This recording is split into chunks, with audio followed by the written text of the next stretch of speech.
yako ni wapi kwa Watanzania wanaokutazama kupitia Mtanzania Digital juu ya maendeleo kwa vijana? Maneno yangu ni kwamba napenda kuwajenga vijana wenzangu kwa inspiration, waweze kuinuka pale walipokuwa wamekaa, wasivunjike moyo na kuona kwamba labda wamesoma wameshindwa kupata kazi, na kweli saizi ajira ni ngumu, lakini kuweza kuambia kwamba inawezekana. Umeona, wasikate tamaa, wawe na makundi ambao mazuri, anaweza kuwa wenyewe wakawa na makundi yao mazuri ya kuweza kujadiliana kuhusu nini wafanye ili waweze kujikwamua. Yes. Ukiwa kati ya mmoja mjasiriamali mkubwa sana, watu wanakutazama kwa kuona kuashisha nafanya biashara ya chakula. Changamoto ni zipi unazozipata ukiwa kati ya mmoja mfanya biashara mkubwa sasa hivi? Changamoto ziko nyingi, lakini nilishasema sitakata tamaa. Ziko nyingi sana kwenye masuala yetu ya chakula. Unaweza kukuta sometimes umepata order, mtu anataka chakula, niletee chakula 10. Ukimfikishia sehemu ya usika delivery wangu kaenda, simu apokei. Kwa hiyo unakuta unapata matatizo, unapata hasara ya chakula. Lakini sasa hivi kuna mbinu nimeanzisha mpya. Mteja lazima atume pesa kwanza ndio apeleke chakula. Kwa hiyo changamoto hizo zilikopo mwanzo, sasa hivi tumeshazirekebisha. Na vile vitu vingine vidogo vidogo tu vipo ambavyo kikawaida havikopeki.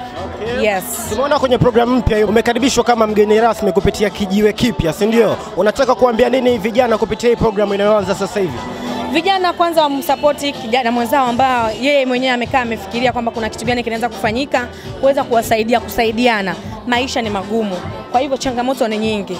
Vijana wanahitaji kupata kama hivi faraja za kuambizana kwamba kumbe hili linawezekana, na kama leo nimeweza kuja nimewatia moyo zaidi. Kwa waje hapa kama walivyosema kunahitaji kuna usajili, sijui wajisajili ili waweze kufanikisha kujua kwamba hata kama mimi nahitaji, nimesema nachukua vijana 3 hapa, nijue nimewatoa sehemu gani. Umeelewa?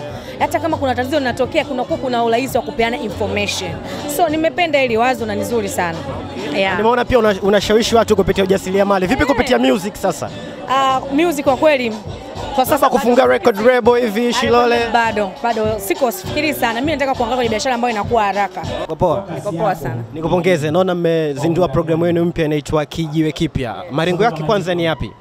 Kijiwe Kipya kina lengo la kumkwamua kijana na kumuongezea uwezo kijana ili kujiletea maendeleo kijamii. Ikao tunaamini kijana ndio nguvu ya taifa. Sasa kama vijana tuko vijiweni, tuna matatizo ndio, tunasubiri serikali, tunasubiri wazazi, tunasubiri elimu chochote, lakini sisi kama sisi inabidi tuwe sehemu ya suluhu. Kwa hiyo tuanzie huko vijiweni tulipo, na ndio maana tukapata hii akili ya Kijiwe Kipya. Tunataka tupeleke mafunzo, tupeleke mazungumzo mapya, tupeleke njia na hatua za mafanikio vijiweni. Okay. Ukiachilia mbali Kijiwe Kipya, kuna program zingine zilifanyika kabla ya hapo? Kwa kweli tumesajiliwa 2016. Kwa 2017 tulikuwa tunapita mashuleni kuhamasisha mambo mbalimbali vijana wa mashuleni, wa mavioni, mambo ya mazingira, tumefanya mambo ya ujasiriamali, na mpaka sasa kuamua sisi pia kama vijana tulikuwa tunakuwa na tunaendelea kujifunza, na huu ndio mradi wetu wa kwanza tunaanza kufanya. Lakini kabla hapo tumefanya semina nyingi, tumefanya workshop nyingi za vijana za ujasiriamali, tumewatafutia mafunzo vijana. Kama mwaka jana tuliwadhamini vijana 10 kusoma mafunzo ya saluni. Yes, tumetembelea sober house kwa vijana kujua kwa nini tunaingia kwenye madawa ya kulevya. Kwa hiyo sisi tumekuwa tunafanya kazi na vijana, na wote katika kujajua kuna kuyatambua matatizo ya vijana, tuanze sisi kujikwamua na tuwe sehemu ya suluhu. Okay. Ukiwa kama ikao ni njia gani mnatumia kuwapata vijana?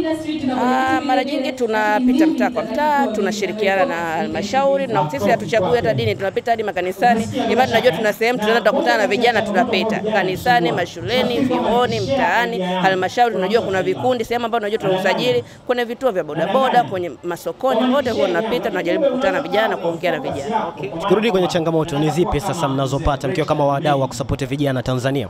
Changamoto kubwa tunapata kwa sababu sisi bado ni wadogo na ni shirika dogo sana, na imekuwa ngumu sana sisi kupata hata ufadhili. Mpaka leo hatujawahi kufadhiliwa, na ile kushikwa mkono tu sio ufadhili sincere, hata ile kushikwa mkono na kufikia vijana wengi kwa sababu ya resource tulizonazo ni ndogo. Lakini bado sisi tumekuwa tukifanya kazi na tukiamini kwamba sababu ya kuwepo kwetu ni kubwa kuliko changamoto tunazopitia, na hii ndio sababu kubwa imetuendelea kutupush. Hata leo unaona tunazindua, tunapambana, hata hii tu event na leo mradi unazinduliwa bado haujazimia, lakini sisi tuko positive kwamba sisi ni kuanzisha. Wadau wa maendeleo watatuona, watatusikia, watatuunga mkono. Okay. Yes. Okay. Pia wadau wanawatazama kupitia Mtanzania Digital. Mfano kuna wadau wanataka kufanya kazi na nyewe, kuwapa support ipo vipi kwenu? Sisi tunawakaribisha wadau wote kufika kututafuta. Tuna website na Instagram, kuja kwa mazungumzo hapa ndio ofisini kwetu, na hichi kijiwe kiko hapa na vijana wataendelea kuwepo hapa. Mafunzo tunatolea hapa na tunaendelea kusajili vijana. Kwa Ofisi zetu iko hapa barabara ya Mwenge TRA. Wadau wote wa maendeleo wanataka kutushika mkono, tunawakaribisha sana na tunataka kufanya kazi kwa ushirikiano kwa sababu tunaamini sisi umoja ndio nguvu. Mitandao ya kijamii mnapatikana vipi? Sana Instagram IKAO Tanzania, IKAO_Tanzania, na tunapatikana Twitter pia kwa IKAO02. Kwa majina naitwa Masalida Zefania Njashi, ni afisa vijana wa mkoa wa Dar es Salaam. Pia ni mratibu wa masuala mbalimbali au shughuli za vijana wa mkoa wa Dar es Salaam. Niko hapa kwa sababu kwa ajili ya kuisupport IKAO. IKAO ni taasisi ya vijana ambayo iko mkoani kwangu ambayo inajishughulisha na mambo ya vijana. Na wao pia wanaanzisha leo rasmi programu yao inayoitwa Kijiwe, ambao vijana watakuwa wanakutana kwa ajili ya kupata mafunzo, kuelekezana ni njia gani wanaweza kutumia kwa ajili ya kupata manufaa kama vijana.